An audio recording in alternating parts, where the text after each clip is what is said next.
Hello, my name is Ethan, and today I want to talk to you about building a foundation.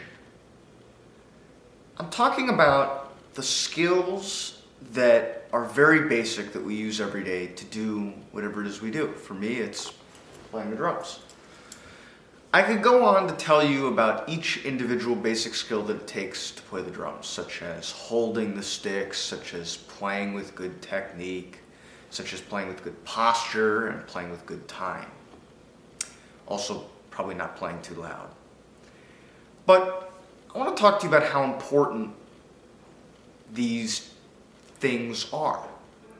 If you look at master players, so on the drum set, let's take Vinnie Colaiuta, Tony Williams, Steve Gadd, Jeff Porcaro, and Todd Zuckerman, just for an example.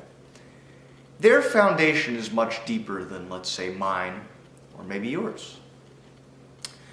And if you aspire to be at that level, which I certainly do, and I hope you do too, the only way to get there in part is by building a deeper foundation. Now that means practicing very simple skills every day. So for me, I play the rudiments every day. I play basic drum beats and I work on basic independence almost every day. As I hate to admit it, some of this basic stuff isn't very basic, but it's necessary. I once watched footage of Vinnie Colaiuta playing with Sting. They were playing the tune Hounds of Winter. For those of you who aren't familiar, Hounds of Winter starts with a press roll. And on the record, it's one of the most beautiful things I've ever heard, but live, it was interesting to see it done because Vinnie's playing very, very quietly, and Sting is announcing that Vinnie is playing the drums. He says, "This is called a press roll. And Vinnie could do this all day." And Vinnie's laughing and smiling, and he's making faces at everyone. But it sounds so beautiful, but it's so basic. Sometimes I find that players, even occasionally myself, we shoot very high without anything to jump off of.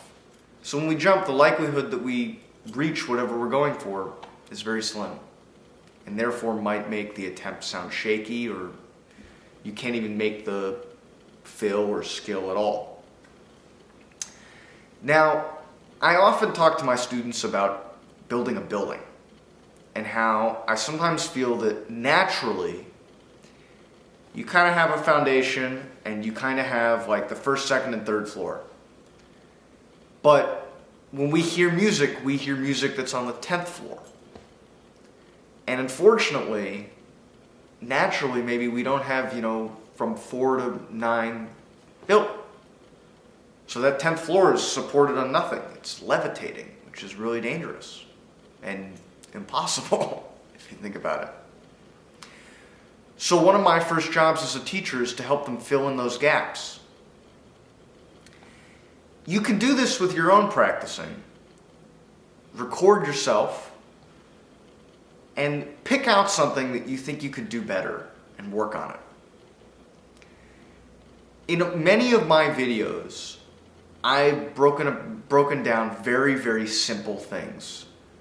Some of these I'm still working on, and many of these I find are overlooked by other drummers.